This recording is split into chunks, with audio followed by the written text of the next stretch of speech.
Luchando por la justicia. Soluciones legales para el día a día. Luchando por la justicia. Hola, ¿qué tal, amigas y amigos de Luchando por la Justicia? Esperando que se encuentren muy bien y que tengan un viernes espectacular. Yo soy Jessica Torres y nos escuchamos a través del Instituto Mexicano de la Radio. Invitarles como cada viernes a escuchar el contenido de este programa, así como diversa información que generamos con tanto gusto para todas y todos ustedes. Y el día de hoy tenemos a una gran invitada a quien nos encanta tener en cabina, quien es la jueza Yasmín Robles Cortés. Ella es abogada por la Universidad Autónoma de Tamaulipas, actualmente es jueza dentro del Consejo de la Judicatura Federal y pues bueno, ha dado diversidad de actividades académicas como el curso básico de formación y preparación para secretarias y secretarios del Poder Judicial, asimismo seminarios de ética de la función judicial y pues bueno, amplia experiencia en materia de jurisprudencial y de autoridades jurisdiccionales federales. Y el día de hoy nuestra querida jueza Yasmín Robles nos va a platicar sobre el tema del juicio de amparo, pero en materia de salud. Ella alguna vez nos platicaba que pues todas las personas contamos con derecho de acceso a la salud en términos constitucionales, incluso en términos legales. Sin embargo, hay ciertas inquietudes de cómo procede esta suspensión en un amparo en materia de salud y sobre todo también este derecho de acceso a los medicamentos, porque bueno, tenemos entendido que hay enfermedades de primer, segundo y tercer nivel, pero para este tema de derecho a la salud y sobre todo derecho de acceso a los medicamentos a través del juicio de amparo, contamos con nuestra querida invitada Yasmín. Querida jueza, bienvenida. Hola Jessica, ¿cómo estás? Como siempre, un gusto saludarlos a ti y a tu audiencia, por supuesto. Muchas gracias a ti, querida jueza, y platícanos de qué va este tema, para qué nos serviría a nosotros como ciudadanía, como población en general, someter estos amparos en materia de salud, para que nos sea otorgada estos accesos, estas facilidades de medicamentos, ¿para qué nos serviría? Fíjate, Jessica, que a mí me parece muy importante partir de lo que dice nuestra Constitución y más allá de ponerme a leer o darles datos tan concretos, creo que aquí el referente es el artículo 4 constitucional, así palabras más, palabras menos, en donde dice que toda persona tiene derecho a la protección a la salud. Pero fíjate que aquí lo primero que tendríamos que entender que es una protección amplia y además el derecho a salud también en esta concepción bastante amplia, o sea, no la salud física nada más, sino también la salud mental, la salud psicológica y en este concepto tan amplio entra desde la atención médica a través, por ejemplo, de un diagnóstico, ¿no? La atención, el tratamiento para la enfermedad que se diagnostique y también todos los diversos matices que este tratamiento involucra. Entonces, esta atención médica que va incluida en el derecho de salud puede ser preventiva, curativa, de rehabilitación o incluso paliativa. Y específicamente en el tema del suministro de medicamentos que tú bien tratabas, una cuestión muy importante es que en muchos casos, la sociedad en general, aunque tenga un servicio, sea derechohabiente de una institución de salud pública, se enfrenta a una realidad que es muy difícil. ¿Y cuál es esta? Pues que no hay suficiente medicamento, ¿no? A pesar de que pudiera estar este medicamento en el cuadro básico. Entonces, en esos supuestos, es una posibilidad, ¿no? Que se promueva el juicio de amparo. Y precisamente sobre este tema es donde yo quisiera, pues, platicar un poco por la importancia. Obviamente, la salud de todos los individuos es un tema esencial, ¿no? Porque sin salud, bien lo decían nuestras abuelitas, estás enfermo y no haces nada. O sea, impacta en todos los ámbitos de nuestra vida, en lo individual, en lo familiar, en lo social, en todos los aspectos, ¿no? Entonces, hacia allá es donde me gustaría un poco platicar contigo sobre este tema y cómo a través de un juicio de amparo pueden lograr la restitución de este derecho, ¿no? Y hablo un poco de restitución, Jessica, porque estamos generalmente ante actos omisivos, es decir, no te dan el medicamento, ¿no? Entonces, ¿qué es lo que tú quieres como gobernado, como ciudadano? Pues que te lo den, porque lo que está de por medio es tu salud, tu integridad física, ¿no? Jueza, pero ahorita que comentas este punto, por ejemplo, que tenemos también derecho de acceso a la salud, no solamente ya cuando estamos enfermos, sino también de forma preventiva. En este tipo de escenarios, ¿cómo procede? Porque también nos comentas que no solamente puede ser previo a la enfermedad, sino también ya cuando la tienes y que las instituciones de salud pública a nivel federal e incluso también las de nivel local, pues deben de garantizarnos este acceso a medicamentos, pero no es muy tardado este trámite, este juicio de amparo para solicitar medicamentos, y que igual y nosotros como población preferimos buscar otras vías para poder acceder a los medicamentos, o esta resolución es pronta. Mira, fíjate que es bien importante esto que tú mencionas. Aquí el carácter urgente, porque al final lo que está en juego pues es la salud de todos nosotros, ¿no? De la persona que quiere acudir al servicio médico y que de alguna u otra manera no es satisfecho como ella lo pretende. Entonces, en el caso del juicio de amparo, y me voy a referir a grandes rasgos, la gran distinción para el tema de los efectos o de la forma en la que puedes obtener una ayuda oportuna y bastante rápida es según el tipo de acto. En el juicio de amparo hacemos una distinción, Jessica. Aquellos actos que son de carácter urgente, ¿no? Y que están vinculados con lo que nosotros técnicamente es una suspensión de oficio, son aquellos que ponen en peligro la vida, la integridad. Por ejemplo, si se tratara de un tema de cáncer, que es una enfermedad crónica y que en la mayoría de los casos pues requiere una quimioterapia, ese tipo de enfermedad, por las consecuencias que tiene el que no se dé una atención oportuna, ¿no? Que son mayores a, por ejemplo, si tuviera una simple gripa, hacemos nosotros la diferencia considerando el peligro que se pone para la integridad física y para la salud en sí misma, ¿no? Entonces, cuando sea cualquier tipo de enfermedad, se acude al juicio o se promueve el juicio de amparo, nosotros hacemos esta distinción y actuamos de manera urgente o no. En el caso de las enfermedades que requieren una atención inmediata, ¿no? Por la gravedad misma, nosotros estamos obligados a proveer en 24 horas. Y además de eso, cuando nosotros, es aquí donde entra la figura de la suspensión de plano y de oficio, es decir, en cuanto nos llega la demanda, ¿no? En términos coloquiales, cuando esta demanda la turnan a un juzgado, inmediatamente la vemos. Y decir inmediatamente es que a mí me llega la demanda y paro todo lo que estoy haciendo y la empiezo a estudiar y empiezo a elaborar la resolución o el acuerdo que va a recaer a esa demanda. Es decir, si la demanda llega en la madrugada, para los juzgados que están de guardia, en la madrugada el aparato del juzgado, las personas que integramos el juzgado, nos ponemos a trabajar en eso. Te voy a decir realmente que nosotros tardamos a lo mucho 2 horas en sacar el asunto. Oye, jueza, ahorita que nos comentas justamente de este punto de la posibilidad como población de poder presentar un juicio de amparo, me viene a la mente, ¿es costoso? ¿Nosotros como población lo podemos presentar o necesitamos a una persona que sea abogada o abogado para que nos represente? Fíjate que podrían ser diferentes maneras, pero te platico un poquito cuál es la que podrían ejercer en el caso de que no tuvieran recursos, ¿no?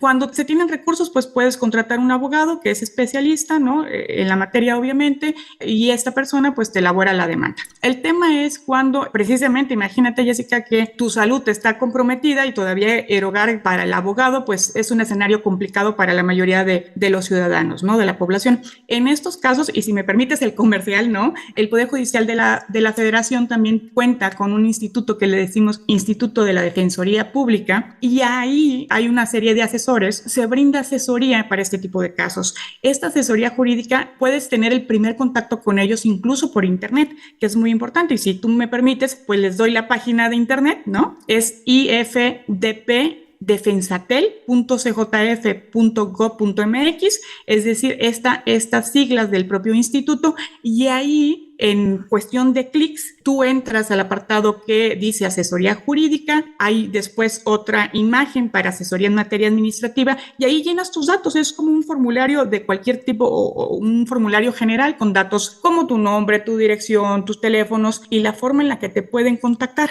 Entonces, a través de esta defensoría, tú puedes plantearles este tipo de actos. ¿Sabes qué? Es una omisión, no me están dando el medicamento, no me están dando el servicio y urge. Y ellos ya, si lo consideran procedente por las características del dato y es materia de su competencia, te apoyan, ¿no? Sin ningún costo. Eso es bien importante, Jessica. Este servicio es gratuito. Y elaboran las demandas, presentan las demandas y llevan la representación de las personas que necesitan solventar esa omisión de suministro de medicamentos. Entonces es muy importante que la ciudadanía en general tenga esta referencia. No necesitas pagar el abogado carísimo. Para eso el propio Poder Judicial de la Federación brinda este tipo de servicios. Y yo, en mi experiencia como juez de distrito, te puedo decir que por parte de la gente de la Defensoría Pública Federal tienen un excelente nivel nivel y vienen muy completas sus demandas, tienen mucha experiencia en saber cuáles son técnicamente, cómo se debe llevar este tipo de actos, y la atención es inmediata también por parte de los juzgados. Si tú me lo permites, te platico de casos que he tenido, ¿no? Y cómo hemos, pues prácticamente en cuestión de horas, avanzado en algo que la gente después, por una cuestión de muchas veces, pues de la capacidad limitada, ¿no? De suministro de medicamentos, se enfrentan, por ejemplo, en el IMSS. Ok, querida jueza, vamos a hacer una breve pausa aquí en el Instituto Mexicano de la Radio, invitar a nuestros radioescuchas a que no le cambien porque estamos hablando con la jueza Yasmín Robles, que nos está explicando cómo a través de la vía del amparo y que hay herramientas como el Instituto Federal de Defensoría Pública, pues podemos acceder a estos instrumentos legales para que se nos facilite el acceso a medicamentos o el servicio de atención de salud en casos de emergencia o incluso en otro tipo de escenarios. Pero volvemos en breve, no le cambien. Luchando por la justicia, para fortalecer tu conocimiento y que las diferencias individuales no sean argumento para justificar la desigualdad, el maltrato o la discriminación. En un momento regresamos, Luchando por la justicia. En un momento regresamos, Luchando por la justicia. En un momento regresamos, Luchando por la justicia. Continuamos, Luchando por la justicia. Amigas y amigos del Instituto Mexicano de la Radio, ya regresamos de una breve pausa y en la primera parte de este programa platicábamos con la jueza Yasmín Robles Cortés, que nos está platicando sobre el derecho de acceso a la salud pública, el cómo es que las autoridades de salud del Estado mexicano tienen la obligación de garantizarnos no solamente la atención médica, sino también el acceso a los suministros de medicamentos y que pues en estos casos es que procede el juicio de amparo. No obstante, pues bueno, podemos estar en alguna desventaja, por lo cual pues no contamos con recursos técnicos ni económicos para poder presentar un juicio de amparo. Y para esto existe el Instituto Federal de Defensoría Pública, quien a través de abogados con amplia experiencia y trayectoria van a poder representarnos en este escenario para que se nos garantice de forma pronta y expedita, como debe de ser, el derecho de acceso a la justicia. Pero, jueza, ya regresamos y nos ibas a platicar sobre algunos casos para que también la gente pueda poner en firme o en concreto en qué escenarios pueden aplicar el amparo y pueden recurrir a las autoridades del Poder Judicial para que les defiendan. Sí, claro que sí, Jessica. Fíjate que yo he tenido casos muy interesantes en el juzgado. Te platico un poco. Uno de los casos que me ha tocado mucho el corazón, ¿no? Si tú me permites la expresión, es un caso de una persona que tenía cáncer de mama, y sucedió que fue a la atención al hospital y le dieron cita 3 meses después y vino o promovió el amparo contra ese acto, porque además ella ya tenía todos sus estudios de la fase en la que estaba su problema de cáncer, su enfermedad, y que necesitaba quimioterapias de manera inmediata. Les mandan los propios médicos, los doctores, venían ahí todos los diagnósticos, venía además el tratamiento, cuántos ciclos de quimioterapia, y todo estaba bien documentado, ¿no?, sobre su enfermedad, pero la siguiente cita pues estaba meses después, ¿no? Y nada más era la cita, después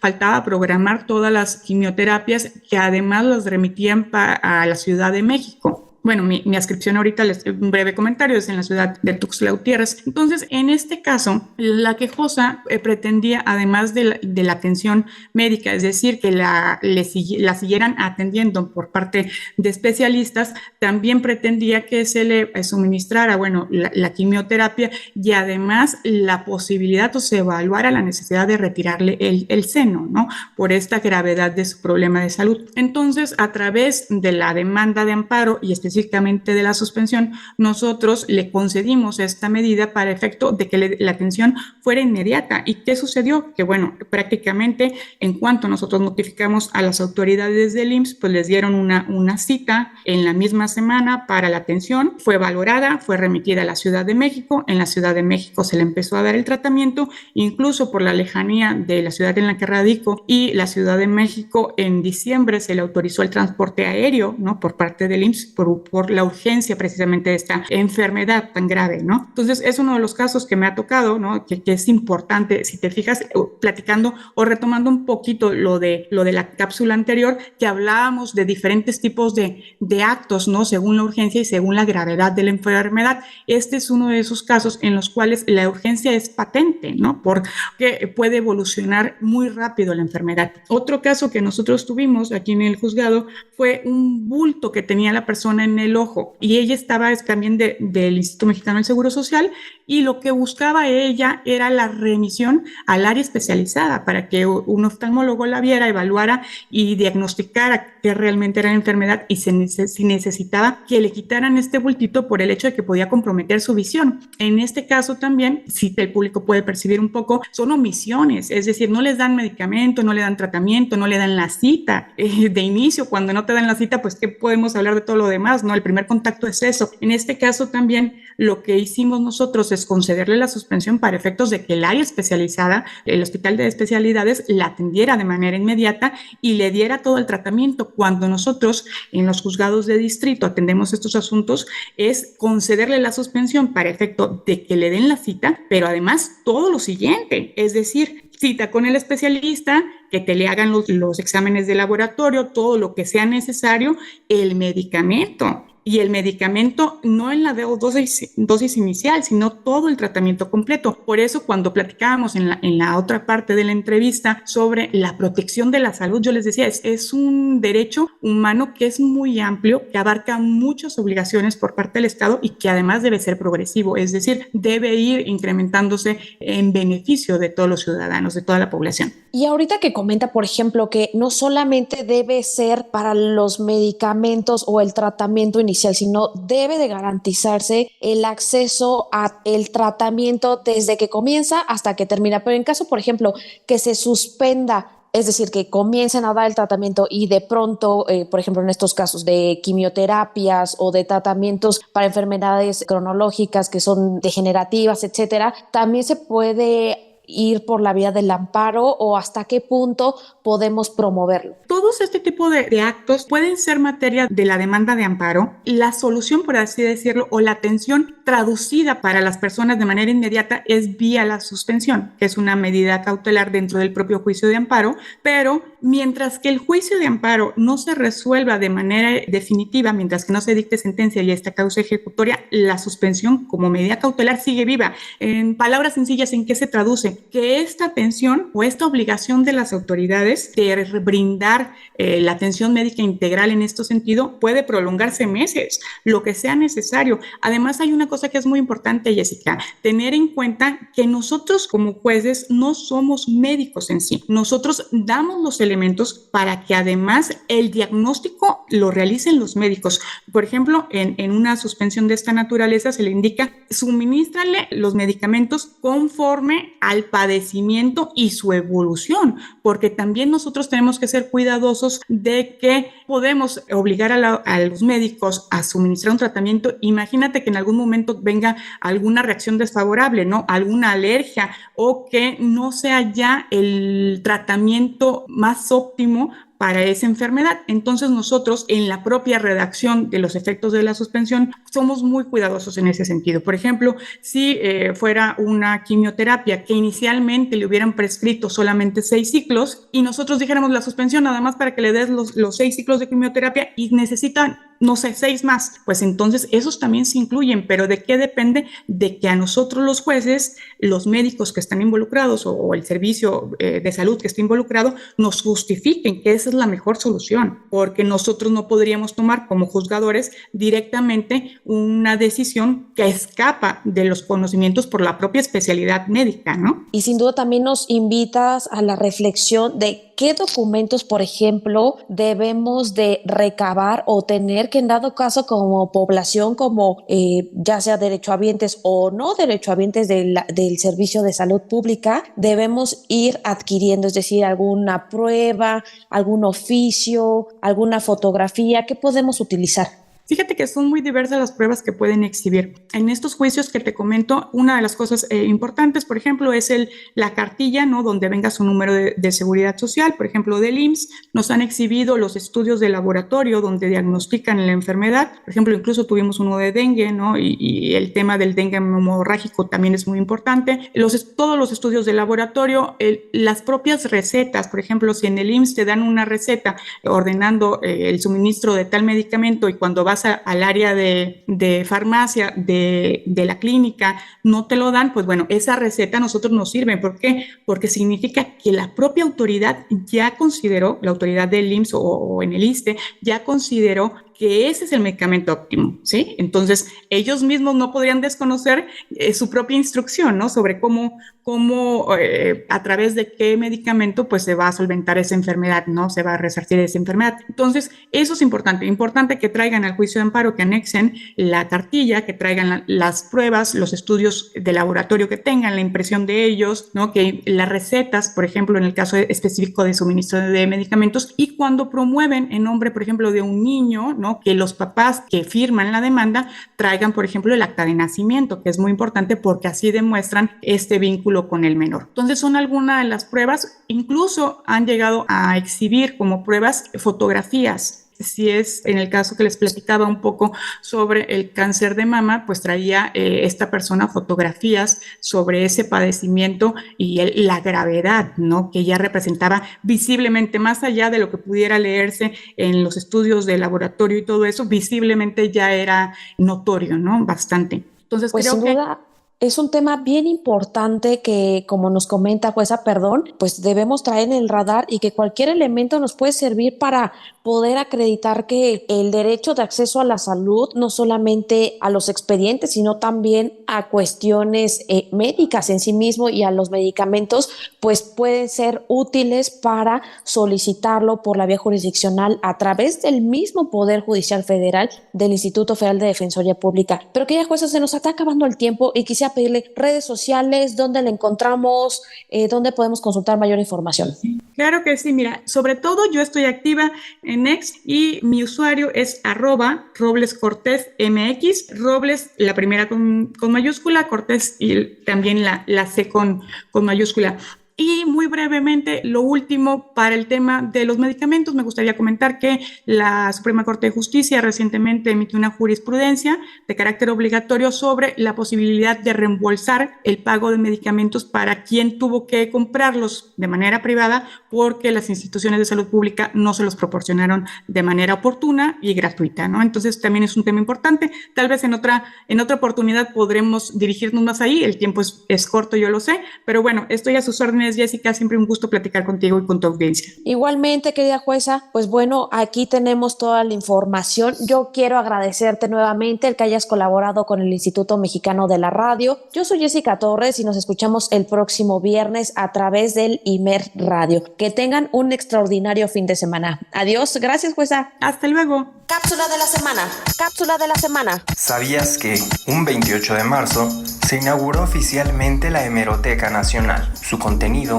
alberga 2 colecciones. La primera es el Fondo Reservado, donde hay publicaciones de periódicos mexicanos que datan del año 1722 y hasta 1917.